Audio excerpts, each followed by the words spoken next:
Good morning, everyone. Welcome to Abralim ao Vivo, Linguistics Online. I am Maria de Fátima from the Universidade Estadual do Sudoeste da Bahia, in Vitória da Conquista, Bahia. For those who don't know, Abralim ao Vivo has a daily schedule of lectures and panel sessions with distinguished researchers from all over the planet and from different fields that investigate the human language.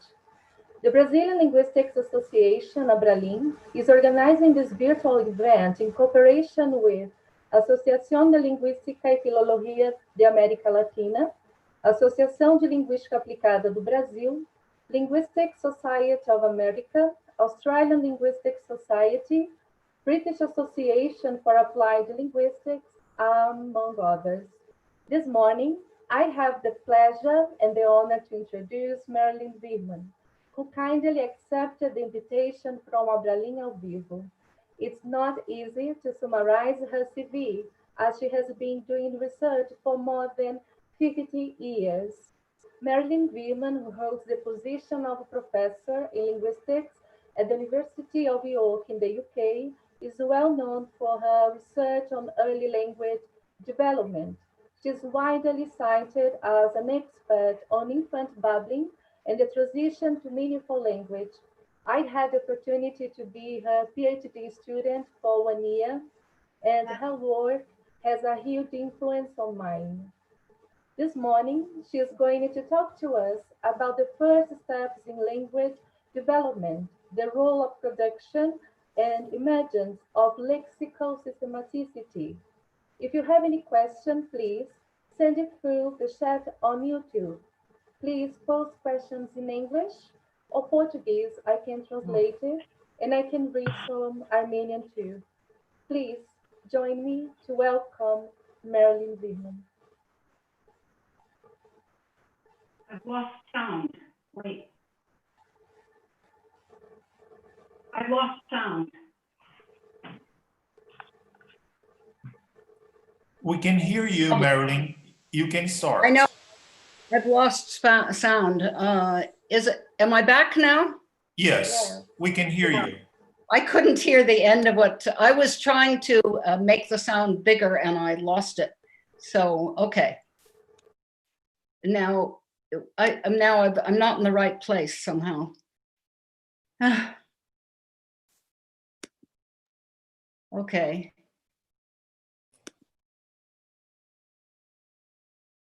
I don't know. Can you see me? You don't see me, or you do? Stop share, maybe. Okay, so first you have to turn your camera on. Oh, I see. I have to do start video. Yes. So now you can go to the screen, share screen, and remember to select the. Yeah. Okay. Yes. We're ready to go. Okay, thank you. Thank you. Actually, you have to put that on the presentation mode. I think that you are sharing your desktop. No, what I'm seeing is my screen. Why? Let's try that again. So first you have to. Yeah, I've got the share. Yeah, now it's working fine. Okay. So you're ready to go. All right. Okay, good. Thank you. Well, let me just start by saying I'm very happy to be part of this really great set of talks, and I'm very appreciative that Miguel Oliveira and other people at Abralim set up this amazing set of talks to keep the community together and learning things in this period of lockdown and pandemic and this horrible time. So, okay, for me, this is a particularly timely moment to give a kind of an overview, which is what I plan to do, an overview of my research, because as Fatima said, I will be retiring at the end of this academic year. I plan to keep doing research, but I will be officially retiring. So it's a great time for me to try and take stock and tell you what I've learned. So that's what I'll be doing for the next hour or so. Oh. Oh, now my screen is not, oh, there we go.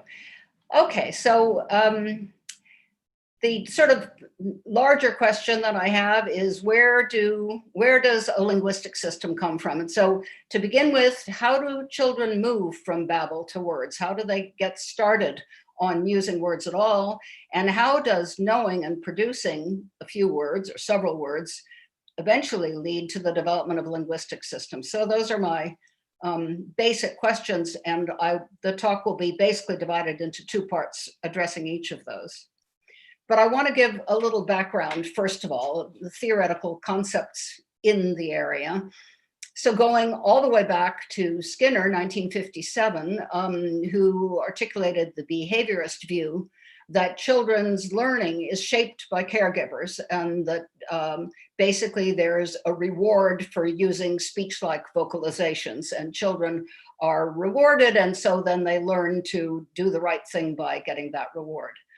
Now, as people in the linguistics community are well aware, Chomsky in 1959 wrote a review of Skinner's book, Verbal Behavior, and dismissed the idea of so-called selective reinforcement completely, and basically put it out of the public domain for many decades. Chomsky, in fact, cast doubt on the role of learning in language acquisition altogether. He really didn't think learning played a very big role at all.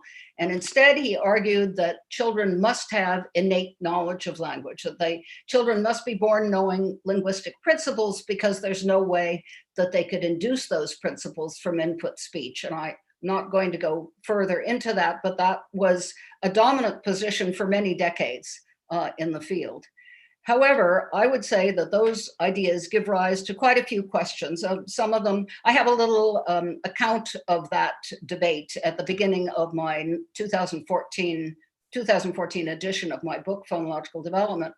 And so let's just look at a couple of the questions I'll just bring up. So the first is, I don't know how the child would recognize input elements that are needed to trigger appropriate parameters. I don't know how that could happen. I haven't seen any account of how that actually would work. But setting that aside, a more direct question that relates to my work is, how can a maturational account be the idea that children simply mature into language use? How could that be reconciled with the U-shaped development that we see in many aspects of language, where children begin by producing things rather accurately, words and later morphological constructions, and then they begin to make errors and variability becomes much greater, and they only very gradually move from that, very gradually over a long period, to being more consistently accurate. So if they start out accurate, why do they then get worse? It doesn't make sense on a purely maturational account. And I'll be giving my understanding of these things. However, it's interesting to note that the role of social context and the shaping by the caregivers has been revived in recent experimental studies of infants. So this is a series of papers by Goldstein and colleagues and students of his. Basically, in Goldstein and Schwada, for example, mothers were asked to selectively reward a consonant vowel or a simple vowel babbling form by the infant. So they should respond to either consonant vowel shapes like ba or da, or simple vowel shapes like ah or ah, by making some kind of response. And they found in this experimental study that mothers responded 70 or 80% of the time as they had been asked to do, and that those responses led to increases in the infant use of whichever babbling form was rewarded by that response. And so they drew the conclusion that mothers are able to shape babble into word-like forms. So that was the finding there. And so this is now going back to something that Chomsky had argued against and had been kind of rejected by the field for a long time. However, there's a further story here. Fagan and Dovakis did a study to see whether this maternal shaping actually happens in what we can call the wild, namely in ordinary interactions at home between mothers and their children. And they looked at a series of recordings that they had, observational studies of mothers playing with standard toys with their children between the ages of 4 and 14 months. They found that mothers didn't respond anything like 70 or 80% of the time. It was more like 30% of the time when it's not an experimental situation. And they found that mothers didn't respond more to consonant vowel productions like ba or da, which are more adult-like, than they did to vowels. So there wasn't really any differential response that could have been having an effect of shaping the infants. Instead, the infants gradually produced more and more of the consonant vowel productions, as they do over this period, but it didn't seem to be related to what the mothers were doing. And there are other naturalistic studies of infants and caregivers. One very current one is by Lang and Bergelsen, which will be coming out in cognitive psychology. And all of those studies tend to show, recent studies tend to show an active role for the infant, where the infant responds to what is familiar to him or her. And so that seems to be something that goes on. And I would say that is more in accord with the way I understand or I've observed things to happen. Two theoretical approaches have been particularly important to me in the last 10 or 15 years, well, 15 years or so. The first is dynamic systems theory, which heavily emphasizes the interaction of action and perception. They see that as critical for development. And this is just one quote of many that I could give, but they say, correlated movement, that is movement that is perceived and felt at the same time. Correlated movement is important and perhaps critical in establishing dynamic categories. It is movement that provides the dynamic sampling of the stimulus attributes. Action of the infant, which we can call self-initiated movement, may well be the dynamic control parameter in the emergence of many early skills. So now, dynamic systems theory was not designed to talk about the development of speech or language at all. But the reason that it's so important to me is that when I finally read this book, really in the mid-80s, in the mid-aughties, sometime between 2000 and 2010, I saw that it relates very closely to the way I understand the interaction of vocal production and speech processing. So it seems to be a very good explanation of a lot of things that I've observed, although it wasn't designed for that. So that impressed me quite a bit. Although I won't keep referring to dynamic systems theory, it stands behind all of that portion of what I'll be talking about. And in my 2019 book, there is a discussion of how that relates to vocal development. And then the other thing, which I will talk about towards the end of my talk today, is complementary learning systems. So this is an approach that says that the human brain is unique in combining implicit or incidental learning with intention-based and attention-driven explicit learning or declarative learning. And that kind of learning doesn't have to be conscious or strategic, but it must involve focused attention. And even though you might not think of babies as doing explicit learning, they certainly do focus their attention and learn a good deal in that situation. And I'll give a little video clip towards the end of the talk to illustrate what I mean by that. So those are two theoretical foundations of the way I understand lexical and phonological development. Okay, so now just a word about phonological structure. I suppose one of the first great statements about phonological development came from Roman Jakobson, who emphasized heavily the unfolding of phonemic oppositions in the child based on diary studies that he was familiar with in, well, however many decades ago that was. But segmental oppositions probably don't unfold in quite that way. I've written about that in other various places. And what we really want to think about here is to go beyond the segmental level, talk about natural classes of segments that function in similar ways, differently in different languages, and also in particular contexts. That is, word onset position is different from coda position. This is something that Jakobson didn't distinguish, as Ferguson and Garnica pointed out in the 1970s.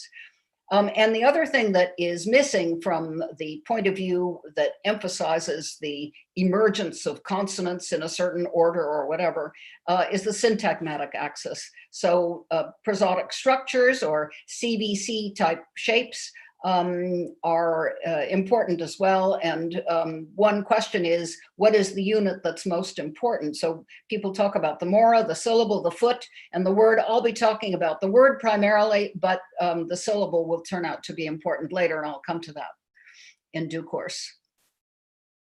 So the focus here is going to be on phonology as a system of networks that relates word forms along these two axes, the paradigmatic and the syntagmatic axis. And that is something I'm interested in, is how do children get to having a system of that kind? And I'll also be assuming an exemplar model of representation, as a number of other people in the field began to do in the 1990s, starting with Peter Jusek, and that has become increasingly popular in recent years. So exemplar models emphasize the dynamic nature of language in use as regards both perception and production. The memory for speaker characteristics and other episodic detail is retained in the memory trace according to this model, and then more abstract, purely phonological representations of words emerge from clouds of exemplars of similar speech events. So that is a position that fits with what I will be talking about. So we will be assuming richly specified lexical representations with multiple access routes. So you can go in from meaning, from form, from different aspects of form, and that leads you to a representation. It's all based on the network of connections built up through the individual's experience of lexical items, different items. Okay, so this exemplar approach aligns very well with Ferguson Farwell's 1975 paper, which is a classic in the field. They talked about the primacy of lexical learning in phonological development. In other words, the importance of the word in thinking about how phonological development proceeds. And this was a radical idea at the time. It was a new idea. It was actually introduced by Natalie Watterson in 1971, but they picked it up and made a big theoretical point about it, which slowly began to influence the field, I think. So there is now a lot of evidence that whole word phonology is a correct way to approach development, at least for many languages. So what we see is that the child begins by learning individual items, words, and then begins to generalize those in a way that involves the whole word unit. The infant representations of words may be over-detailed at first, so there may be rich exemplars that include indexical features, as adult exemplars do, including speaker gender. So a child may not recognize a word if it's spoken by a new voice, something they haven't heard before, and Houston and Jusek gave nice experimental evidence of that. But at the same time, the child's representations may not be complete. People sometimes talk about detailed phonetic representations, but children clearly have better representations of accented syllables than unaccented syllables, for example, or perhaps onset consonants than coda consonants. So not everything about the word form is equally well represented, so it's not really correct to talk about detailed phonetic representations or phonological representations. So what I'll be doing here today is reviewing the case for whole word learning in the first 18 months of life. I'll be distinguishing two phases. The first words, where I will be arguing that phonological memory is established in learning a certain number of words, begins to be established, that is. And then I'll be talking about how the later words are evidence of lexical system building, and I'll give my reasons for believing that. And then at the end, I will come back to learning mechanisms. And actually, before I do that, I'll raise a question about whole word phonology, whether it applies very generally or only to certain types of languages. Okay, so the infant capacity to discriminate contrasts is of ancient lineage. That is, the auditory system that humans have goes way back. Certainly other mammalian species tend to have the same kind of auditory system. Hauser talked about this in his 1996 book, but there is ample reason to believe that. And it is one of the reasons why we think that infants from very early in life, first month or two, are able to discriminate consonant contrasts that are discriminated in languages, probably because the languages developed around the auditory system that was available, making use, this is something that Pat Kuhl has argued, making use of what the auditory system is good at discriminating. Languages developed to take advantage of that. But only humans produce the syllables of human language. Oh, there might be special cases like parrots, but that's not proper production in the same sense. Humans produce the syllables of human language. Our closest relatives, the chimpanzees, are not able to produce anything quite like that. So that's unique to humans.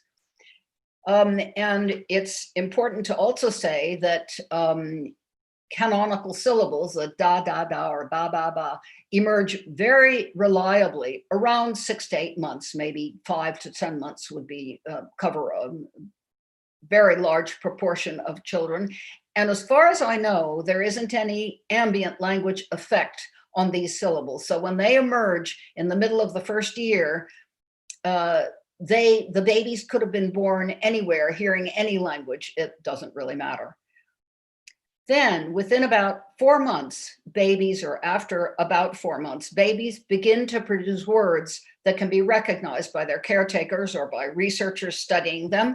And now there is evidence of ambient language influence. So once the first syllables are beginning to be produced, slowly at first, but then occupying a much greater proportion of infants' output as they become a little older and more used to this production, the infants are also taking in much more of the nature of the particular ambient language and self-shaping, I would say, to go with what they're hearing. Word form recognition is often seen before full comprehension. So babies are able to recognize words before they fully make the connection between word forms and meanings. It makes sense because in order to retain a meaning to go with a form, you have to recognize the form next time you hear it. So that word form recognition is quite basic to word learning.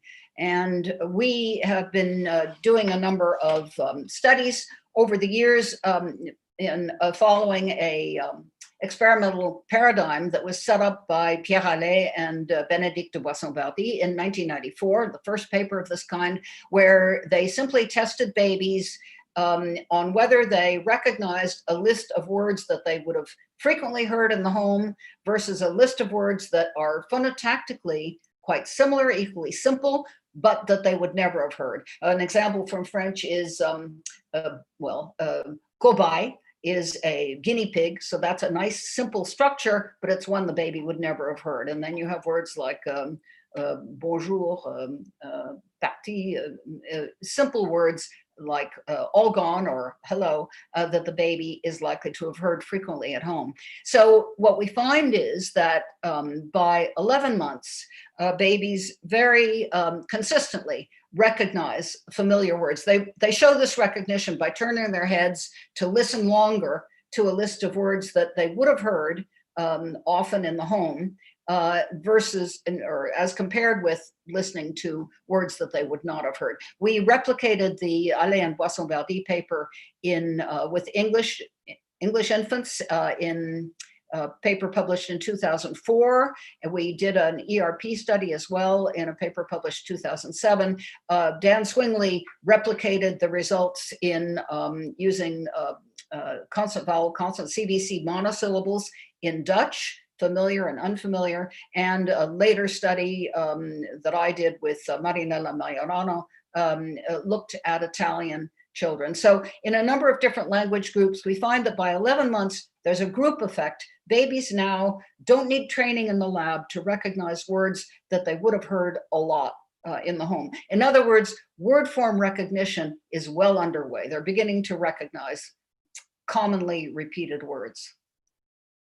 However, a month earlier, at 10 months, only infants with consistent, stable use of one or more consonants in their babble production will respond to familiar versus rare words. So this is using the same procedure. In other words, babies who are producing one or more consonants quite consistently do recognize familiar words ahead of time, if you like, and other babies don't really make a distinction between familiar and rare words. And also in this study that I mentioned once already before, Lang and Bargels, which actually in press, babies who have consistent, stable use of one or more consonants at around 10 months will respond with vocalizations to objects that, they will respond with vocalizations that match the label for the object. In other words, seeing an object like a ball, they will remember that that is the one that goes with the sound ba or ball.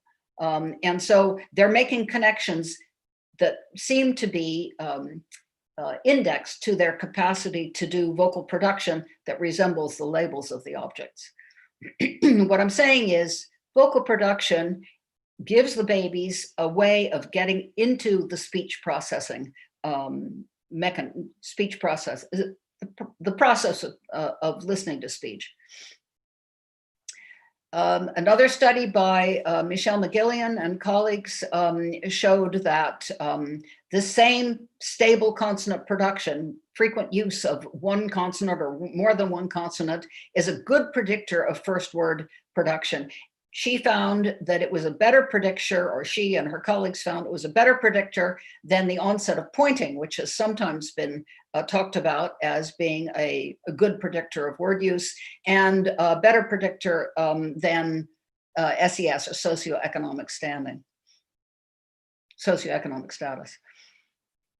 And finally, infants' vocal resources, in a small study that Marinella Majorano and I conducted with colleagues, infants' vocal resources constrain novel word learning. So if you give infants a week of a training, a little book reading training on non-words, we did this with 30 Italian infants. Some of them had consistent consonant production, others did not. So the two groups were not very large, but only the infants with consistent, stable use of one or more consonants were able to show that they had learned non-words. Now, in this case, not the non-words that had the consonants that they were necessarily familiar with, but consonants that are learned early compared to consonants that don't tend to be learned till later.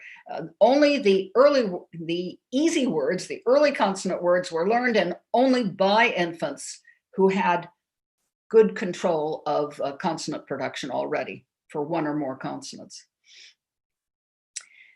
So all of that is to say that vocal production provides the infant with something special, a capacity for reliably recognizing word forms, and they are able to process the fast-moving speech stream more successfully than infants who don't have that production capacity. So that is kind of a leg up on word recognition and word comprehension as well.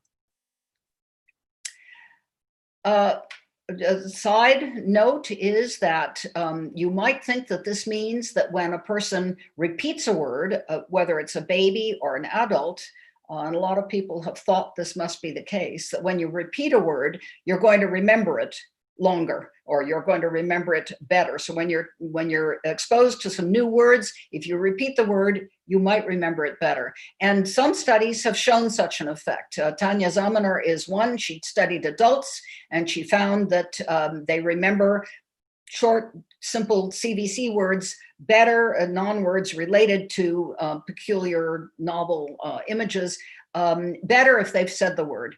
And there's another study by Ich and Mama of 5-year-olds showing a production effect. But other studies have not found an effect, and Zamina herself got a reverse effect when she tried using the same stimuli with toddlers. It was originally designed to test toddlers and adults, and that's why she used very short CBC syllables. But it looks as if the task was too difficult for toddlers, and when they produced the words after they heard them, then they did worse on remembering the words than when they didn't produce them. So we have a contradiction here.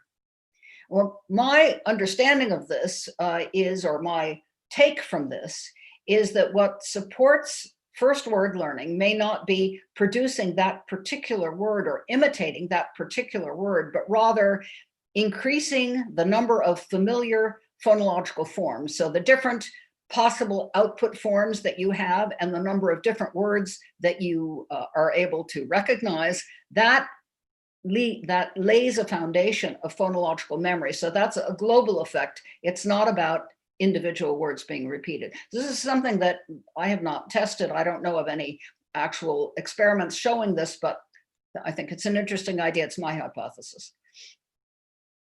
That would account for the finding in a good many studies now that expressive vocabulary is a particularly good predictor of processing efficiency and new word learning. So there are studies by Fernald and colleagues and Torkelson and colleagues that show that. And there are some studies also of monolingual 2-year-olds by my colleague Tamar Karen Portnoy and others, and also of bilingual toddlers learning English and Spanish, showing that at around age 2, phonological memory is a facilitator of lexical advance. And the Convoy and Mills and Marchment et al. Studies showed that the children who had better phonological memory scores for Spanish were faster at recognizing words in Spanish and vice versa for English. So the phonological memory was specific to the language. It was not some kind of innate or inherent effect of the individual. So that suggests that phonological memory itself, which I think is the outgrowth of learning word forms, that itself helps further lexical learning. Okay, so now let's go back to the basic point. How does word production begin? Where do children get started, and how does phonological memory get its start, following what I've just been saying about the importance of phonological memory? So I have been arguing for a very long time that first words are similar to the babble of the individual child, and that they build on that vocal practice. And that's not really contested by anyone these days. And I think it was even fairly well accepted in the 1980s when we wrote about this. There's continuity from babble to speech, and the individual child's first words are very similar to that child's babbling. That's what we were able to show.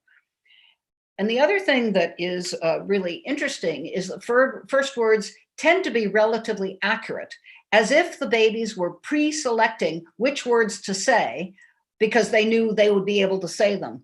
But how do they know that? That's going to be the next question. There is a paper by Lisa Men and myself that has a list in the appendix of first word forms from 49 children learning 10 languages. So it's 4, 5, 6 words from each child, the first words that were recorded. And you can see that they are quite similar in each case. The child's form is quite similar to the adult form, and the adult form is quite simple relative to other words that they could have attempted to say. And here are some examples of what I'm talking about. So here is a diary study by Elson of her daughter, who was a precocious speaker. So she had her first words between 8 and 10 months. She has a lot of reduplication: mama, papa, peep peep, das da, that one there, and Teddy. And they're all produced with simple reduplicated forms that are very similar to the forms the child was trying to say. And then another child, a French child, that was followed in a study with Bénédicte de Boisson-Verdy. So this is Charles at 11 months. Au revoir, he says awa, not quite so similar. Boom is boom, bo is bo. So those are fairly close. Child that Lorraine McCune followed in New Jersey, and this is a work that she and I later worked on together, data we worked on together. So baby is Pepe or Teti. So the child either gets the consonant or the vowel right here, not both at the same time. Daddy is da, haya is hi or aya or haya, mommy is manna, and no is nya. So those are pretty similar. The little orange bits here give you an idea of how similar the child forms are to the adult forms. And finally, I won't attempt to pronounce the Mandarin, but this is one of our PhD students, Shanshan Lu, collected these data from Mandarin monolingual speakers in York. And what we see is, again, the children are selecting easy words. They're either reduplicated or single monosyllables, and the child is producing most of the sounds more or less accurately. You'll notice that the voicing doesn't necessarily match, but babies don't master voicing this early, so that's not expected. We kind of disregard voicing differences. So coming back to the question I raised, how do children pre-select? How do they know which words to try and say and which words not to try and say? So this is the answer that we give. The baby is producing sounds where they can feel what it's like, where you put your tongue, where you put your lips as you produce these sounds, and they can hear the effect of those output forms. And in addition, and this is something that I started thinking in response to this finding of apparent pre-selection in the 1980s, there's a pop-out effect of hearing a word in the input that is similar to a sound that you're able to make in the output. In other words, when the baby hears bottle, but they've got baba in repertoire, bottle may jump out at them, or at least the stressed syllable will jump out because they're producing that. And I articulated it like this. I stated it like this in my first book, 1996.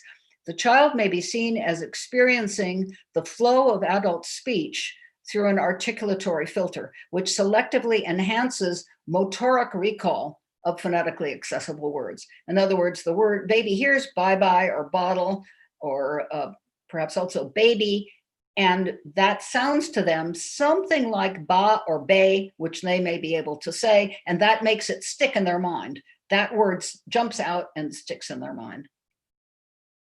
So this is going to be an example of what I'm talking about. What you need to do, this is a little video clip that was made by Rory de Paulus, who was doing an experiment that I'll talk about in a few minutes in Wales, in North Wales.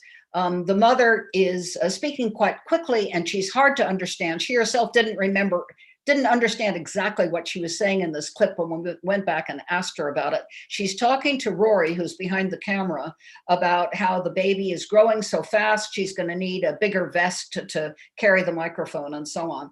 What you want to do is watch the mother and the baby and look at the baby's lips when the mother says something like, she's growing like a beast sitting down or something like that. When she says the word beast, watch the baby. Mummy! Oh, for next time, probably none of them probably fit her. She's probably grown. Like a beast sitting down. Ta-ta! So what you saw there is that the baby, when the mother says the word beast, after just a second or two, the baby starts moving her lips as if to make a B silently. And then, as if that triggered an association for her, she then waves bye-bye. And the mother, who isn't looking at the baby, but is looking at the camera, says, that's right, ta-ta, which is another way of saying goodbye in North Wales, Welsh English. So that it looks as if the baby is picking up on a sound that she's able to make, and she then repeats that sound silently, and then she associates it with a meaning that she's got. So it's a beautiful illustration of the process I've been talking about. Now here is a contrasting video. This is about 1.5 minutes long. This is a child that I recorded in the 1980s in California, early 1980s. This child, the mother is interacting with the baby in a very pedagogical way. She's actually a former nursery school teacher, and she's talking very carefully to the baby. And towards the end of the video, you will hear her say the word keys very softly. Watch the baby's response to that. Bell. Ding-a-ling-a-ling-a-ling-a-ling-a-ling-a-ling-a-ling. Ding-a-ling-a-ling-a-ling-a-ling-a-ling. Bell, is that for me? Thank you. Bell.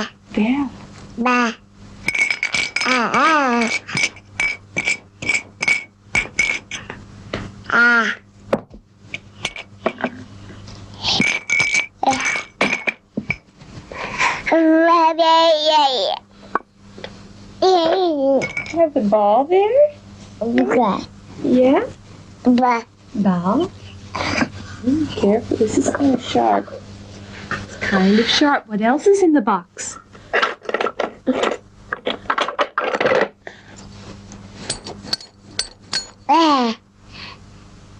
Keys?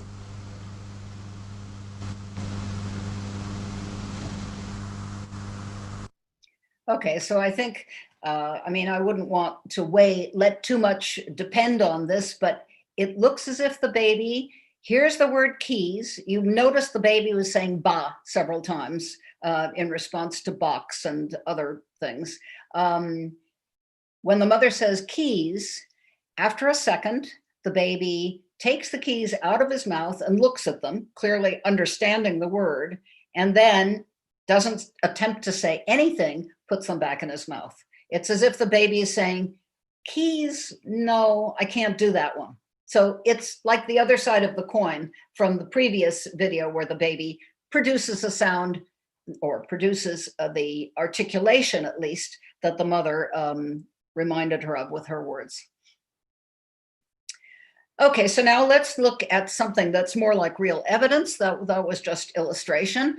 With the help of, or mainly Rory DePalis, together with myself and Tamar Karen Portnoy, ran some experimental studies about 15 years ago to test the prediction that the baby's own patterns would match the input speech patterns, so that they would pick up on matches rather in input speech. So we know, as I've been saying, that babies, starting with the emergence of canonical syllables in the middle of the first year, they gradually come to master first one and then more consonants. And it's one by one. Sometimes they learn a couple at a time, but you can count the number of consonants that the baby is producing with some consistency over a period of 2 or 3 recordings. And that's what we did. We call them vocal motor schemes. This is a term that was invented by Lorraine McCune, where she and I were working together in the 1980s. So it stands for repeated, consistent use of the same syllable or the same consonant with some frequency over a period, over 2 or 3 recordings. And this is what we did. We took, this is like the familiar words versus unfamiliar words. Instead, we created non-words that either had a consonant that the baby was regularly producing. So they were all stopped. So it was either words that had D and T in them, or PB or KG, disregarding voicing. And a child who was producing a lot of B sounds would have B contrasted with K or T, and a child producing a lot of K sounds would have one of the other ones contrasted. And so we had a total of 18 children in the English experiment and a total of 30 children in the Italian replication, which Marinella Majorano ran some years later. So those children, so there were 9 children who had a single vocal motor scheme. They only had one consonant that they were producing with some frequency, in the recording made within a week of this experimental study.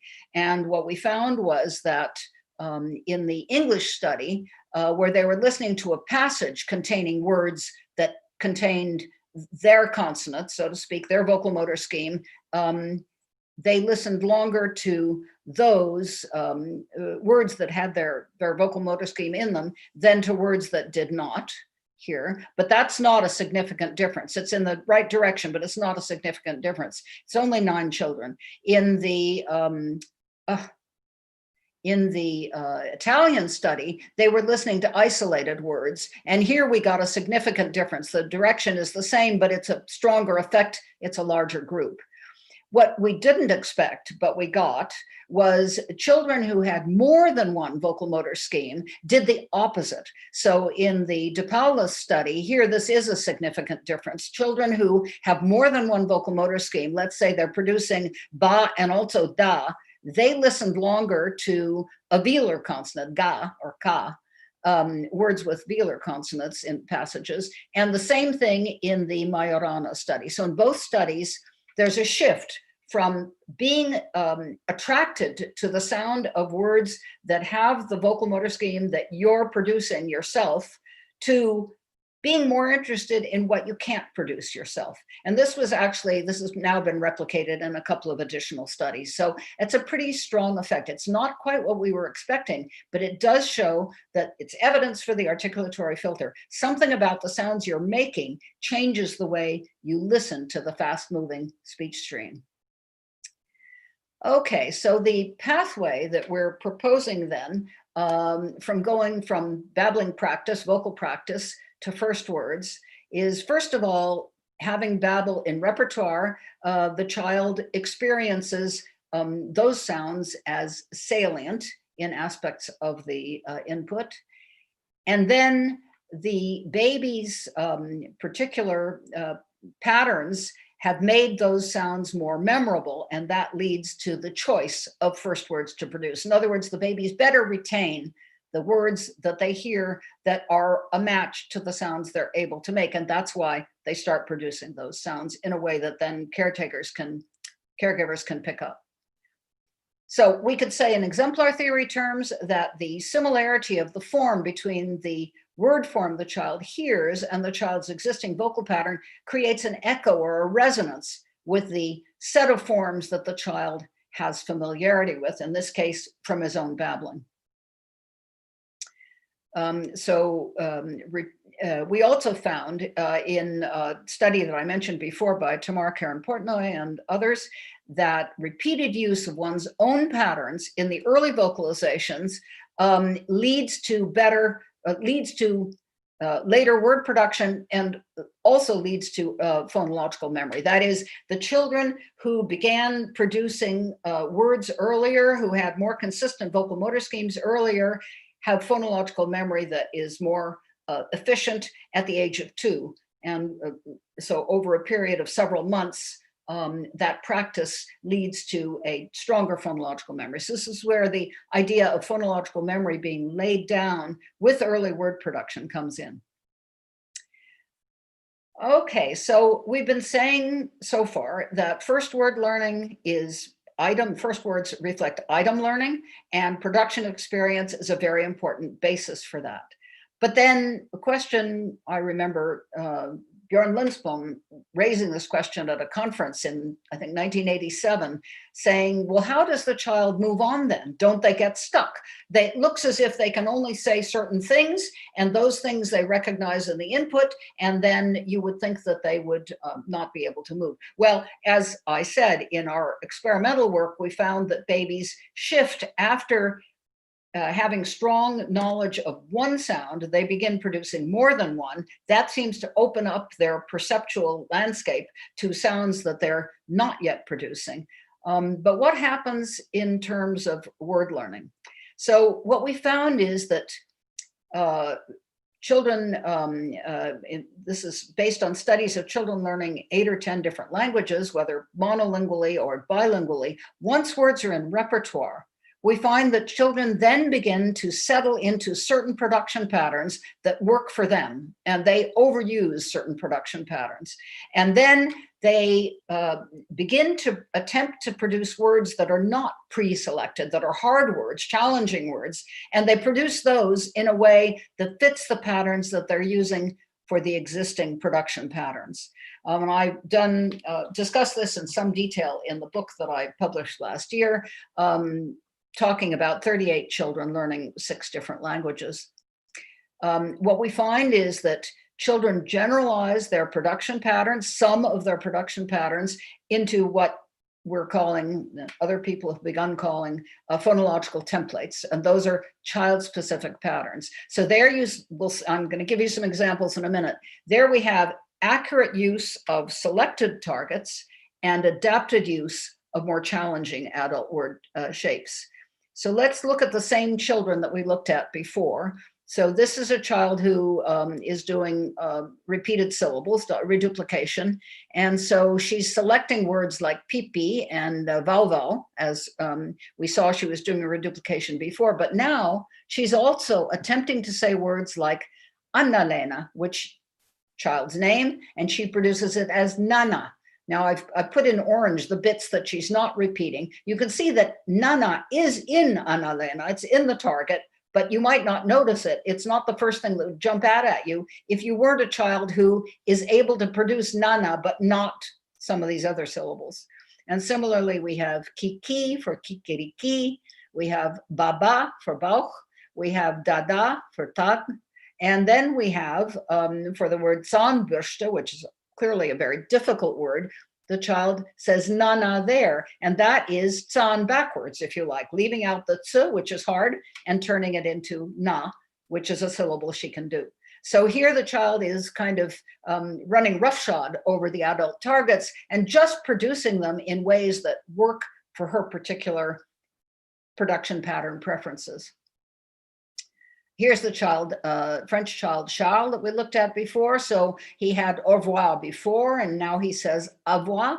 But he also says for chapeau, apo, for lapin, apa, for poupée, apa, and for vapa, also apa. So the fact that there's a lot of homonymy here, a lot of words sound the same, isn't a problem. His family understands him anyway, but he's doing something you almost never see in English-speaking children. He's omitting the first consonant quite consistently. He's got a vowel, consonant, vowel pattern, actually a consonant vowel. And here's the child Alice that we saw before. So these are words that are selected. They're quite similar to the target word. So baby, mommy, daddy, bunyi or bangi, which are pretty similar to bunny, but then clean, she says as teeny. It's not easier to say teeny than teen, except for her it is, because her production pattern, she likes to do disyllables that end in an I. So elephant, which is a totally impossible sounding word for her, it doesn't fit her pattern at all, she says angi. And elephant was actually a jump in the box that she saw every time she was recorded once a month. And that was very exciting for her. She really needed a word for it. So she came up with angi. Flowers is payi or pati. Iron is angi, and lady is lei. And finally, we also have this is a different Mandarin learner called Xinyu at 17 months. So he likes reduplication as well. And you can see that there are a lot of reduplicated targets that are produced more or less correctly. And then we have pingken. So this is a variegated form, a form with 2 different consonants across the word, and actually 4 different consonants, because we've got eng and n as well. And the child turns it into either kaka or pepe. Oh, the numbers here, the numbers on the Mandarin, I should have said, are for the 4 tones. So 1 is a high level tone, 2 is a rising tone, 3 is a fall rise, and 4 is a falling tone. And the child doesn't always get the tone exactly right either. Here we have chuku, which the child says as kuku. So we see the same kind of thing in each of these children learning different languages. Some words are selected, other words now are adapted, and each of these children is older and knows quite a few words.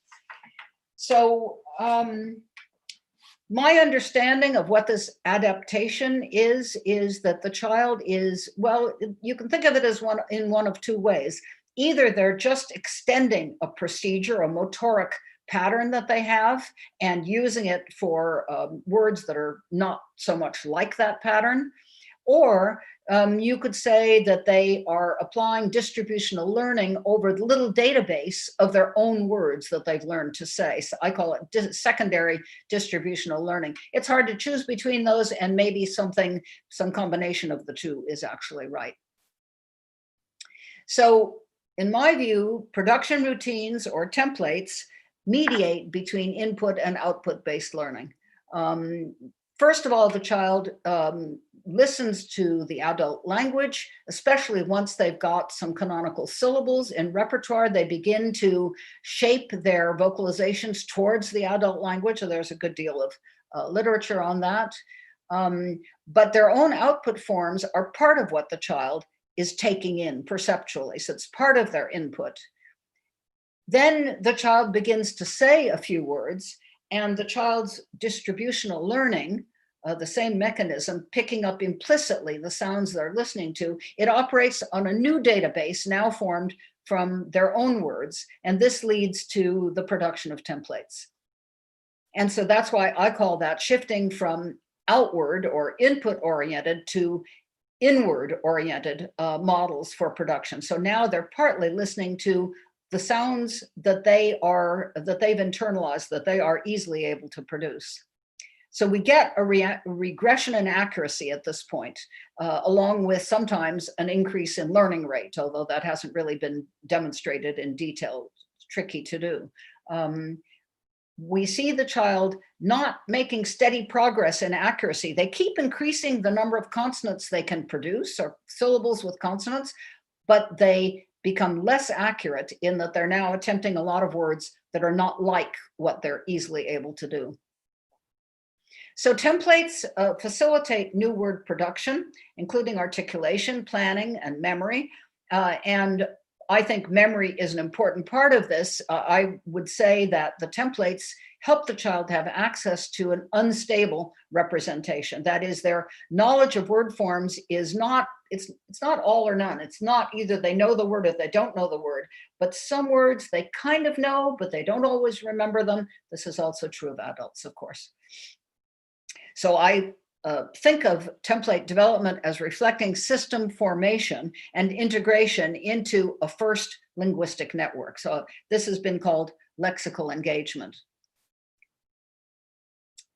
And beyond that, the child, as they produce more different forms of different words, maybe short phrases, the lexicon that they're developing lays a foundation for longer-term phonological knowledge of individual segments and syllables. So they can go from words to syllables and segments by becoming familiarized with the words that they're able to produce.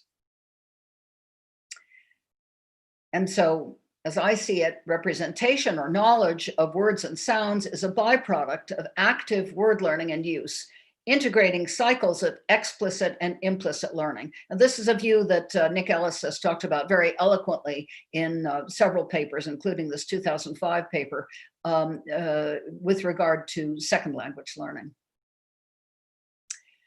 And I just, one final point on this. So vocal production, in my view, builds phonological memory and provides a basis for mapping new forms that one hears and is interested in, onto initial representations. And so this is what Leach and Samuel, in a study of adult novel word learning, called lexical configuration. You learn the forms of words first and their meanings, but then repeatedly using words, and some people, Gareth Gaskell and his colleagues would say, sleeping on the knowledge of the words leads to lexical engagement, creating a lexical network and more stable representations. So lexical growth results in increasing phonological knowledge, and that gives you more robust, better articulated phonological memory. I just want to say a word about whole word phonology since with my colleagues, Tamara Karen Portnoy, and two students, Reichi Cho and Shanshan Lu, we have been looking at Mandarin in relation to other languages and looking in particular at variegated words. So these are just a few examples of variegated words from German, French, English, and Mandarin, where you have different consonants across the word. This makes a word more challenging for a child, but it accounts for a lot of the words the child has to learn. So we find that in the 4 languages that we're looking at, 60% of the words the children attempt to say towards the end of the single word period, when they're using sometimes phonological templates, 60% of those words are variegated. So they're hard words.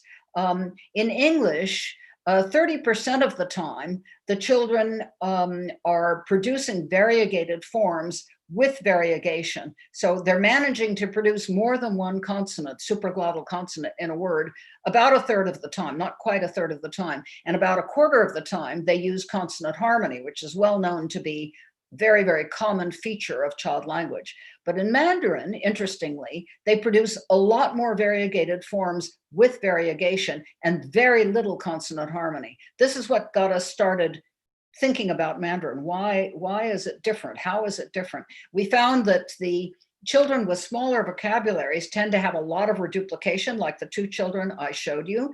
But once children have somewhat larger lexicons, they go even beyond this 60%, which is a mean of a small and large lexicon group. They're producing 67% of their target words with more than one consonant, not necessarily exactly right, but not simplified into reduplication or harmony, for example.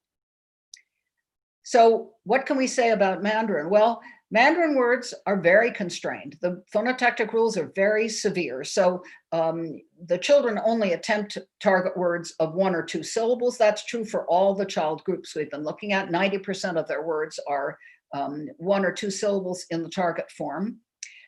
In Mandarin, you either have up to 3 vowels, so a monophthong, diphthong, or triphthong with an optional onset consonant, or you have, again, optional consonant followed by 1 or 2 vowels, monophthong or diphthong, and a nasal. And that's it. That's what the syllables look like. And as far as I can tell, as far as we seem to have been able to ascertain, the sequences don't matter. You can get either syllable in either order, either of these 2 syllable types, first or second. So the children can gain familiarity with repeated syllables. There also is a much smaller inventory of syllables altogether in Mandarin if you disregard the tone, which of course is important for differentiating syllables, but we're just talking about segmental aspects here.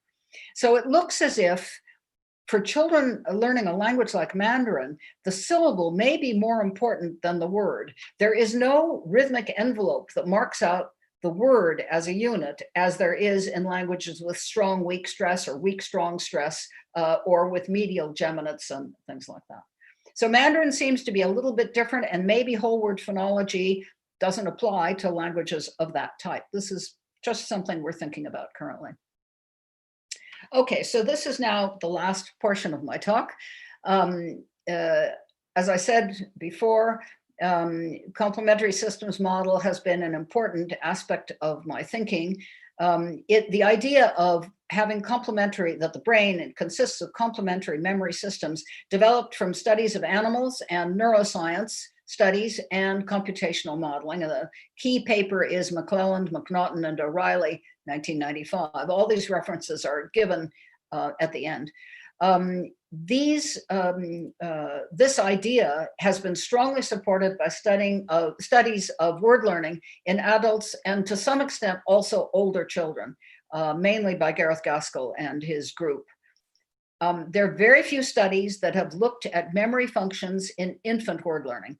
Certainly something that's going to be happening in the next 10, 20 years, I'm sure, but there's very few studies so far. The principle of the computational model is that the memory system needs to be plastic or flexible to allow new learning, but the learning can't be allowed to quickly overwrite what the brain already knows. So it's the stability plasticity dilemma, it's called. And the evolutionary solution appears to be that learning is based in two independent brain systems that talk to each other. So you have the neocortex for incidental or implicit or procedural learning, just picking up the sounds and the taste and the smell and the every sensory aspect of life, with no need for attention particularly.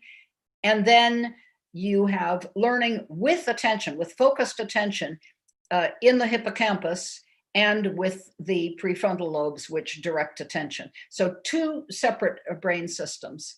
And the idea is that the explicit or declarative learning, which is related to the item learning that children do, in my view, that happens with the prefrontal lobes in combination with the hippocampus. The prefrontal lobes guide attention. The hippocampus binds together the event that's experienced with its unique features. So this is where arbitrary sound meaning relationships can be bound together. It can't be done, or it can be done extremely slowly only in the other part of the brain, the implicit learning part.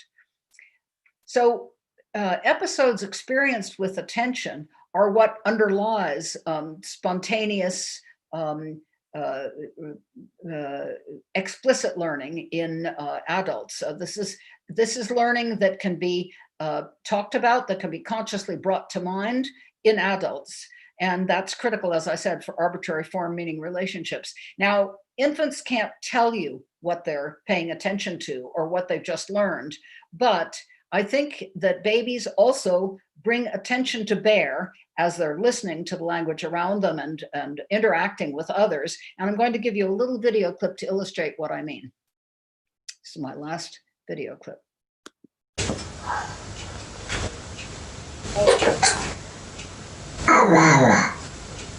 Mikä siellä? Sorry, I'm going to interrupt that for a second. I should have said this is in Finnish, so most of you won't understand it. The baby is looking at a little nesting cup with a figure of a cat on it, and she's making a barking sound. Aua is wow wow in Finnish, and the mother looks at it and she says, "Oh, is that a doggy? No, I don't think so. I think that's a cat. If you want to look at a doggy, look over there." And she points, and you'll see what the baby does after that. Okay, let's go back and start. Onko siellä kissa? On, joo. Kissahan se siellä näkyy. Missäs kupissa se koira oli? Oliko se tuolla vihreässä kupissa? Tuolla on se kuppi, jossa on koira.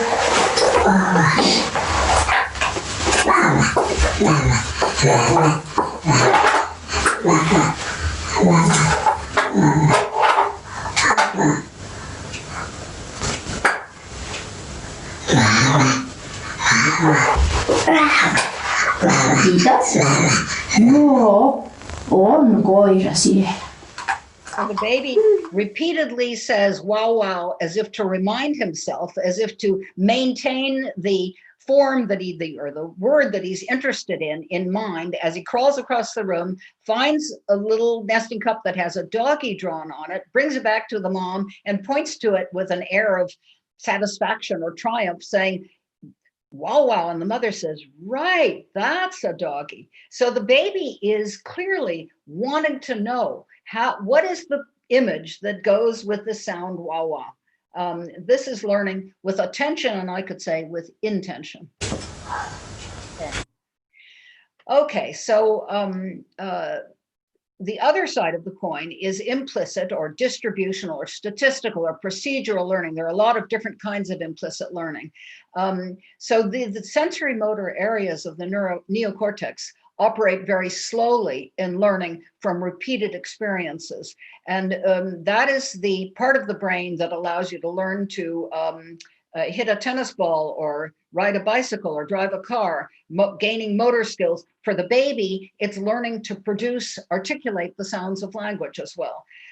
It's also where statistical co-occurrences are tallied based on statistical analysis of the sounds, tallying of the sounds of language, and categorizing what is new in terms of what is already known or familiar. There is no need for focused attention for that kind of learning.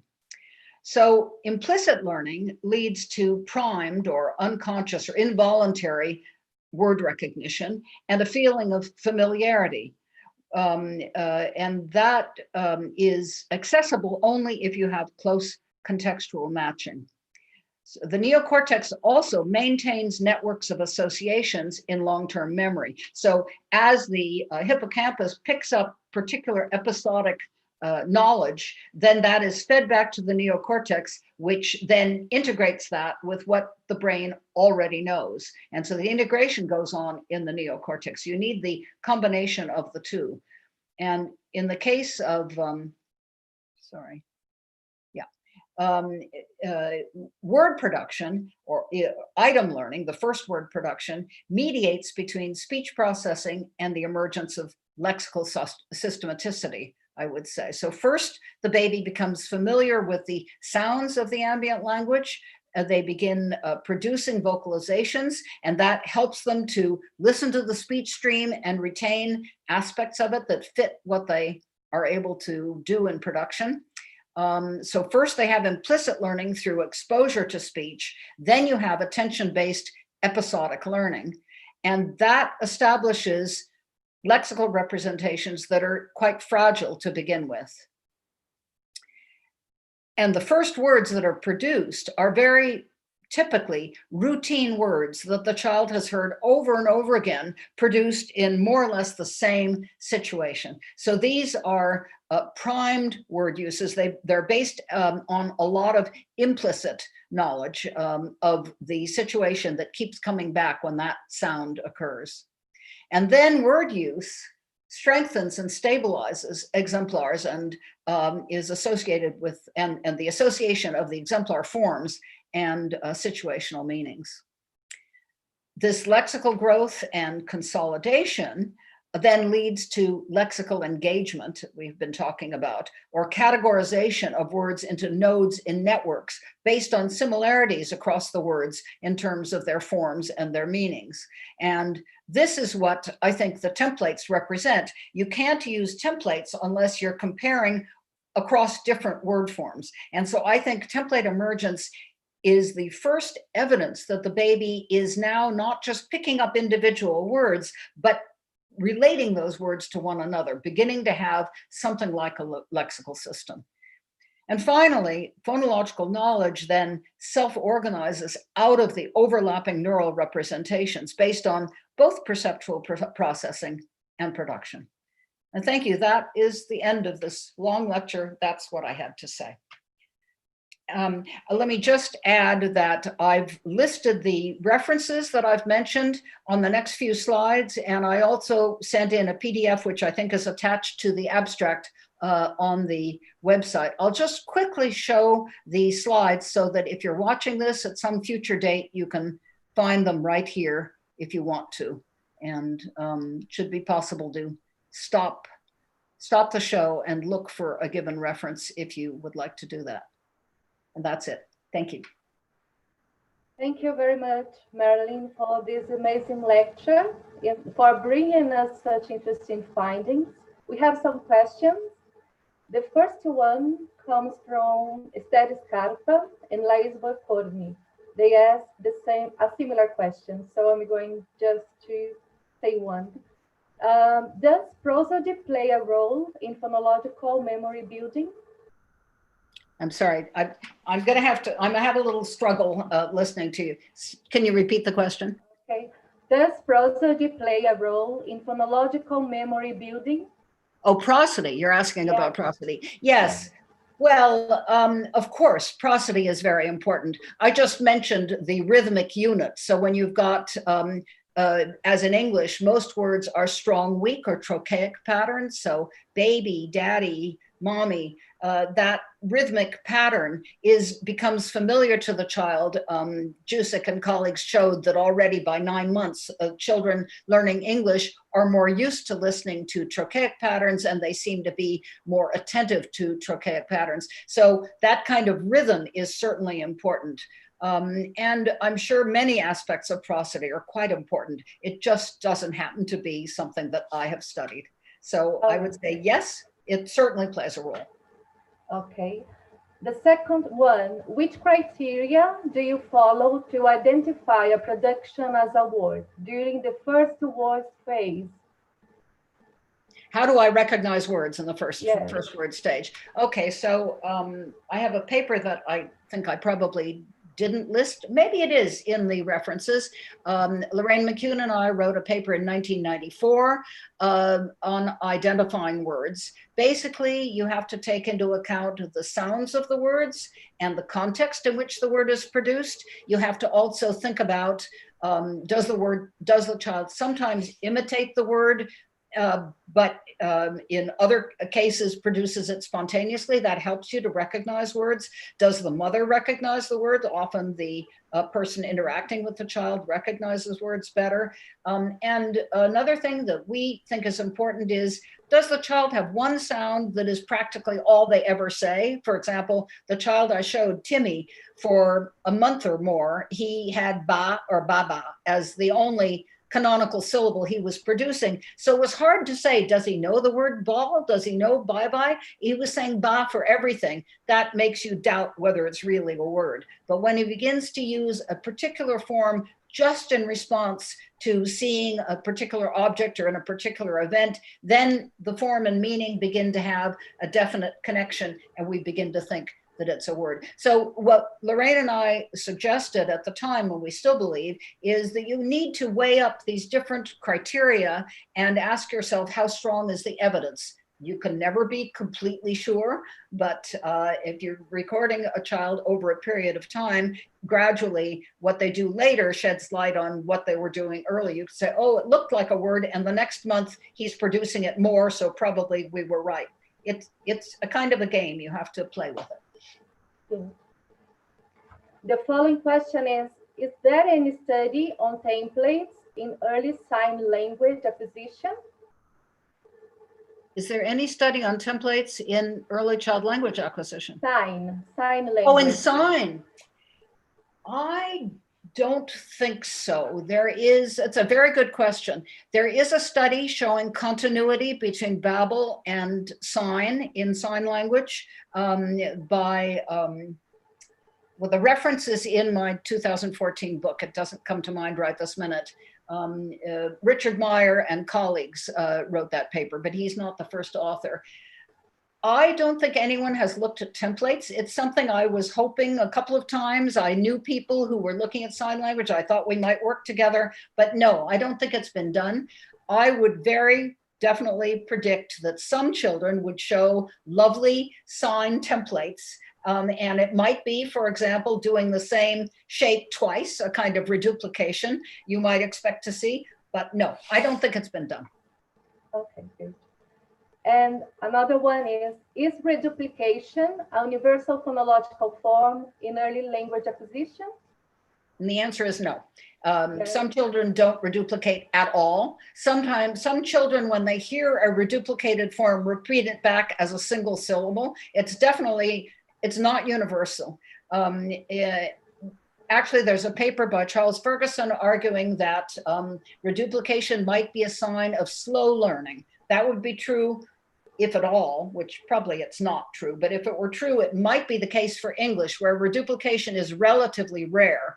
It's very common in our Chinese sample, our Mandarin sample, where they don't use consonant harmony. Consonant harmony was suggested to be a universal by Neil Smith in 1973. His child was doing a lot of harmony. Many, many children use consonant harmony. Consonant harmony is like partial reduplication. It's repeating the same consonant across a word. But that's not a universal either. As I said, the children learning not only Mandarin, but also Cantonese, we don't find evidence of consonant harmony being used hardly at all. So no, all of these things depend on the structure of the language and on what the individual child is easily able to produce, what they have ended up practicing. Okay, good. Thank you. The next one is a long one. So let me try to speak aloud. As you said, the initial lexical representations are weak, and weak lexical forms do not compete with each other, as some studies show. How do children select their first forms having a weak lexical representation? You know, that is too hard for me to follow, and I'm going to see if I can read the. Okay, I can send it. Can you fix it so that I can actually see it better, the whole question? Okay, good. Oh yeah, so you can see here. Yeah, but I'm only getting the first part. The chat part.